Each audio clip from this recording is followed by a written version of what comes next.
Hello everyone. आज हम class 12th lesson number 6 staffing में स्टाफिंग प्रोसेस के बारे में पढ़ेंगे।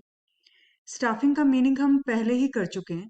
स्टाफिंग का मीनिंग आपको बताया था कि जो ह्यूमन रिसोर्स मैनेजमेंट का मीनिंग है, मीन्स जो भी स्टाफ से रिलेटेड जितने भी हमें फंक्शंस करने हैं, that will be the part of staffing. Means recruitment, selection. देखिए, आप यहाँ पे एक बार देख लीजिए।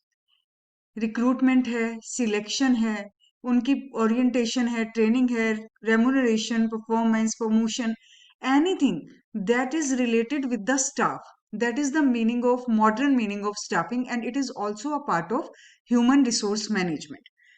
आज हमारा इस वीडियो का टॉपिक स्टाफिंग प्रोसेस है। इस प्रोसेस के स्टार्टिंग में और एंड में एक ही बात अभी सबसे पहले मुझे बतानी है कि स्टाफिंग के ये जो 5 फंक्शंस हैं, मैन पावर, रिक्वायरमेंट मतलब कितने लोग चाहिए हमें, ठीक है।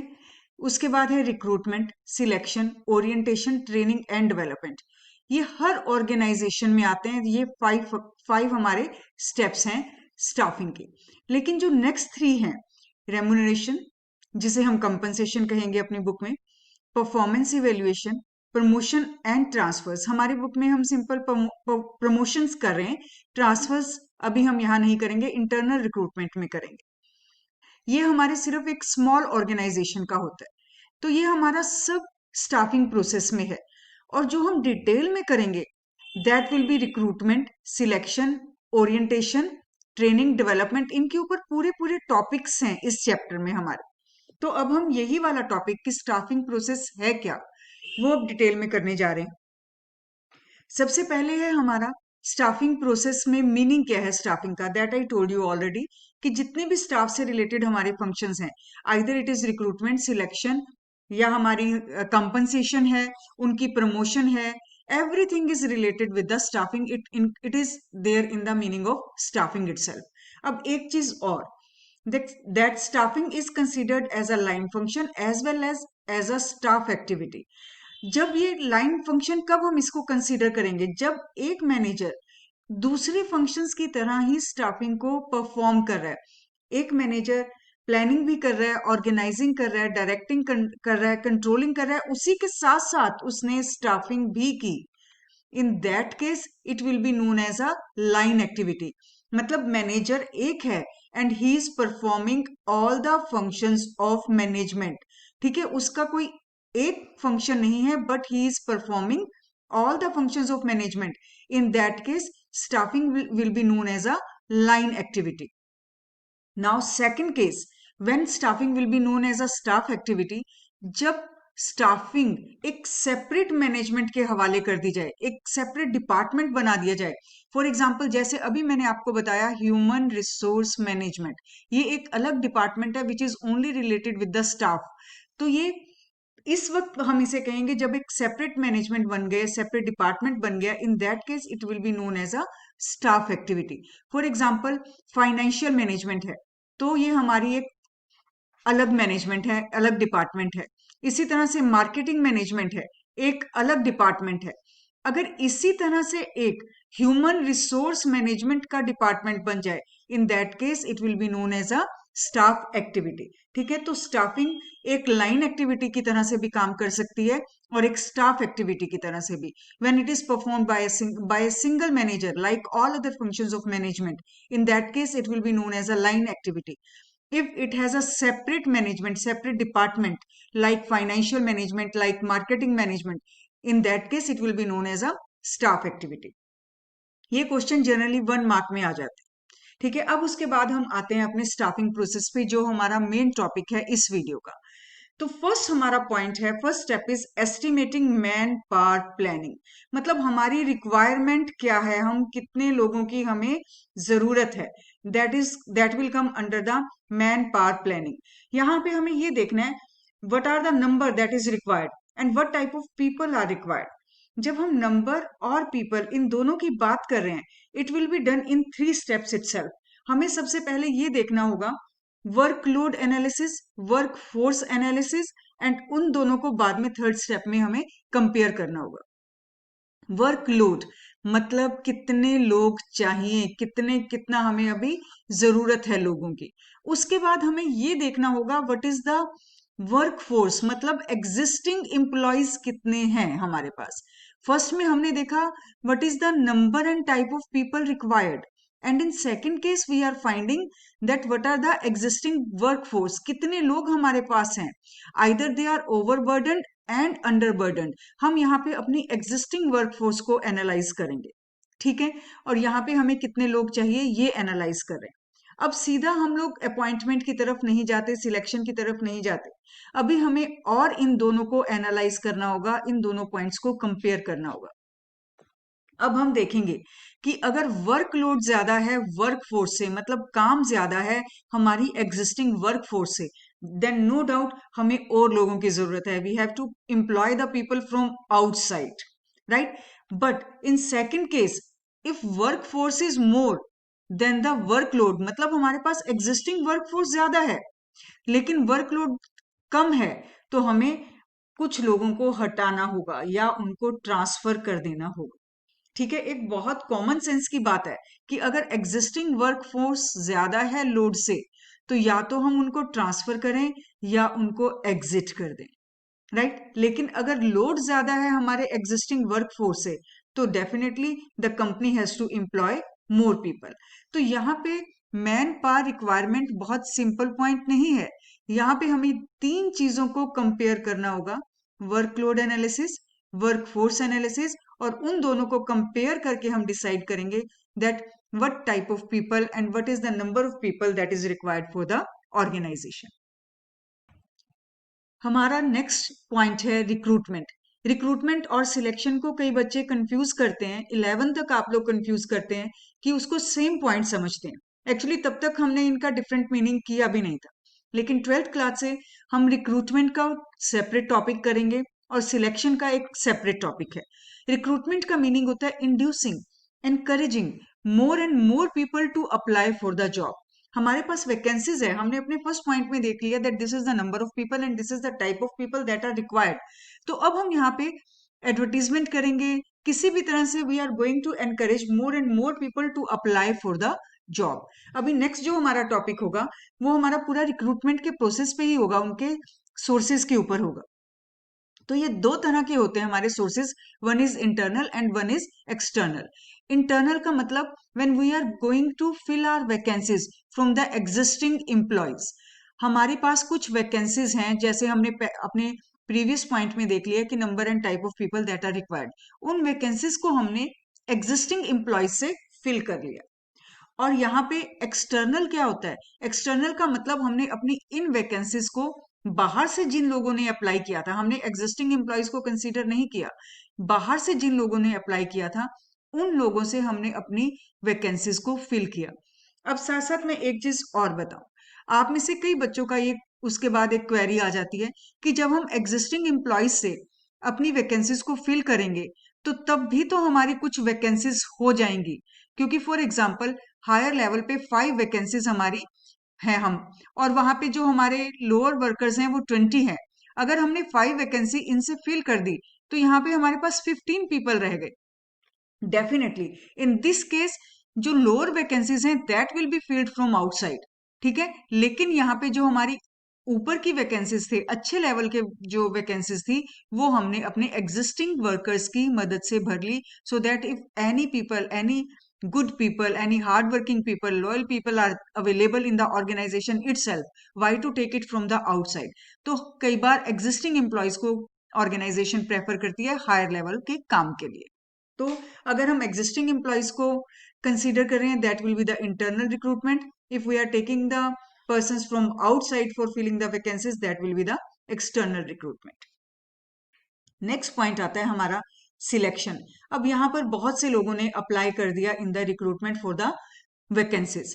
यहाँ पर हमें अब इस पॉइंट में the best will be selected from the candidates. जितने ज्यादा लोग अप्लाई करेंगे उतना ज्यादा हमारी जो सिलेक्शन है वो गुड रहेगी, because one people will be selected from many, so that's why organization prefers that more and more people should be encouraged to apply for the job। so that the best can be selected from the selection process. ठीक है, एक यही इसका process होता है, ताकि process का एक ऑब्जेक्टिव होता है so that the best can be selected. और सेकंड ऑब्जेक्टिव क्या होता है? To realize the candidate that how seriously the things are done in the organization, so that the candidate he can realize that I am selected through a process. Many things were done in the process itself. I have given many interviews, so he feels that I have to work hard because seriously I was selected, so seriously I have to work in the organization. तो दो objective हैं selection के. One is best has to be selected, and the second is to realize the candidate that he has to work in the organization seriously, because in the selection process he was selected seriously itself. ठीक है, एक चीज और इस चीज आपको यहाँ पर ध्यान रखनी होगी.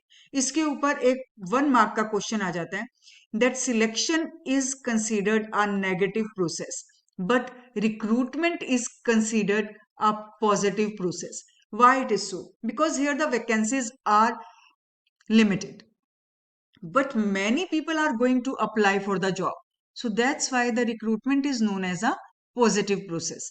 But in selection, the rejections are more than the selection. Rejections are more, right? But selection is less. So that's why selection is known as a negative process, but recruitment is known as a positive, because many are going to apply for the job. So that's why it is a positive process. But selection is negative because here the rejections are more in comparison to the selections. Now let us come to the next point. Next point में placement and orientation. ये हमारे दो points एक ही point में है. One is the placement and second is the orientation. इनके ऊपर orientation का भी एक पूरा एक टॉपिक आएगा आपका इसी चैप्टर में. What is placement? It means occupying the job by the selected candidate. The candidate is selected in the previous point. Now he is going to occupy the job. And how he is going to occupy the job? Because appointment letter will be given by the organization. So he will take the appointment letter and he will be asked to occupy the job, that is known as the placement. When he will occupy the job, then that concept is known as placement. And how he will occupy the job? Because now he is handed over the appointment letter. Next इसका point बनता है हमारा orientation. Orientation का meaning है introduction of the new employee with the existing employees. ठीक है, because new one is selected, he is appointed, he is going to occupy the job, so he should be introduced with the existing employees so that he can feel comfortable in the organization. So how this introduction, how this orientation will take place? अगर organization बड़ी है, then one orientation program will be arranged, and in that program the new employee will be introduced with the existing employees. And if the organization is small, then no need to arrange the program. The new employee will be taken on round. New employ को एक round दिलवा दीजिए पूरे organisation का, और उस round के दौरान he will meet the existing employees. तो ऑर्गेनाइजेशन स्मॉल है, then he will go on the round. But if the organization is big, in that case one program will be arranged, and in that program he will be introduced with the existing employees. दो points हो गए हमारे इस fourth में. One is placement and second is the orientation. Next one is the training and development. When he is placed, he has occupied the job, he is now familiar with the existing employees. After it, the point is training and development. Means now some skill will be given to that new employee. His skill will be updated. Why? So that he can work according to the need of the organization. ये दोनों concept एक जैसे हैं. But what is the basic difference? Training is only related with the skill itself. But development is the overall personality is going to be grown. Here is only skill is to be grown, and in the development the overall personality that will be improved. ये सिर्फ technical skill होती है जो हम training में देते हैं, लेकिन यहाँ पे डेवलपमेंट में all the skills, all the qualities, that thing is going to be improved. तो इन दोनों का एक अगर हम बात करें कि कंबाइंड एडवांटेज क्या है, either it is training or it is development, then definitely it is going to motivate the employees because now they are going to grow their skill, they are going to grow their personality, it increases their efficiency. So जब efficiency बढ़ जाती है, ultimately the person is motivated to put more and more efforts. तो ये दोनों इनके combined advantage हैं, either the training is arranged or the development is going to be arranged for the employees. Next point एक बनता है हमारा, ये 5 तो हो गए जो मेन स्टाफिंग प्रोसेस में हमारे आते हैं, but if the organisation is small then some other functions will also be done by the manager itself. Staffing के अंदर वो 3 काम और करेगा ट्रेनिंग के बाद भी. वो कौन कौन से हैं? Next is performance appraisal. Performance appraisal means these are the reports that are made for the performance of the employees, कि मतलब हमारे वर्कर्स ने कैसा काम किया. That report is known as the performance appraisal reports. These reports are always made against some standards. कुछ standards शुरू में ही set कर दिए जाते हैं. Against those standards, these reports, performance appraisal reports are made. और ये जो हमारे standards होते हैं, in advance, it is told to the workers को पहले बता दिया जाता है कि ये आपके स्टैंडर्ड्स हैं, आपने इनके हिसाब से काम करना है, and against those standards only the performance is going to be evaluated. ये काम भी स्मॉल ऑर्गेनाइजेशन में मैनेजर करते हैं स्टाफिंग में ही, राइट. जैसे एग्जाम्पल आपको परफॉर्मेंस अप्रेजल का बता दें, आपको पासिंग मार्क्स आपके मालूम है, so those passing marks will work as a standard. इसी तरह से हर काम के स्टैंडर्ड होते हैं और उन्हीं के अगेंस्ट ये रिपोर्ट्स प्रिपेयर की जाएंगी. नेक्स्ट पॉइंट है प्रमोशन. प्रमोशन का मीनिंग होता है किसी को प्रमोट कर देना, हायर लेवल पर लेकर जाना. हायर लेवल पर लेके जाना means the higher post with more pay, more recognition, more status, more authority, that is known as the promotion. Next point आता है हमारा compensation. Compensation means remuneration, because the person is going to render the services, so against those services what is going to be given to the employee, that compensation, that remuneration, that salary can be decided by two bases. One is the time based remuneration and second is performance based compensation. Time based means either the salary is going to be given daily, weekly or monthly, that is known as the time based remuneration. Next is performance based, means the salary, the wages will be given on the basis of units, on the basis of pieces that he is going to produce. For example, 10 rupees का अगर एक unit है, उसने 8 units अगर बनाए, then it means he will be given 80 rupees, right? So it is known as the performance based. जब यहाँ पर हम compensation decide कर रहे हैं, as we have already done in the fuels principle, how the compensation, how the salary is going to be decided, many other factors have to be taken in mind. For example, it should be the competitors based on the competitors policy. For example, competitors salary होनी चाहिए, ये जो हमारे competitors दे रहे हैं उसी worker, उसी post पे काम करने वाले वर्कर को, it should be according to that. अगर हमारी ये competitor salary नहीं होगी, in that case our workers, they are always finding some other jobs because they know that in other companies they are getting a better salary. So definitely when the compensation is going to be decided, it should be a competitive salary. Second, the salary should always be according to the government act and regulation. जो government ने कुछ act या अपने regulations बनाए हैं, उनके हिसाब से सैलरी डिसाइड की जानी चाहिए. For example minimum wages act, ये गवर्नमेंट ने बनाया हुआ है, right. So the salary should be decided upon many points. एक तो हो गया हमारा, या तो टाइम बेस्ड होगी या परफॉर्मेंस बेस्ड होगी. It should be a competitive salary, it should be according to the government regulations. So अब हमने इस पॉइंट में क्या किया कि 5 फैक्टर्स तो हर कोई कर रहा है. In every organisation these 5 points are there, but in small organisation these 3 extra will also be done by the manager. हमने इस वीडियो में अपने यही देखिए 5 पॉइंट्स तक कर लिए जो मेन है, जिसको हम आगे जाके डिटेल में भी करेंगे हर पॉइंट को. मैन पावर प्लानिंग के हमारे 3 पॉइंट्स थे, वो हमने यहाँ पे किए. रिक्रूटमेंट है, सिलेक्शन है, प्लेसमेंट है, और उसके बाद यहाँ पे हमारी ट्रेनिंग एंड डेवलपमेंट है. उसके बाद जो हमने रेम्यूनरेशन का किया है, that is the compensation, right.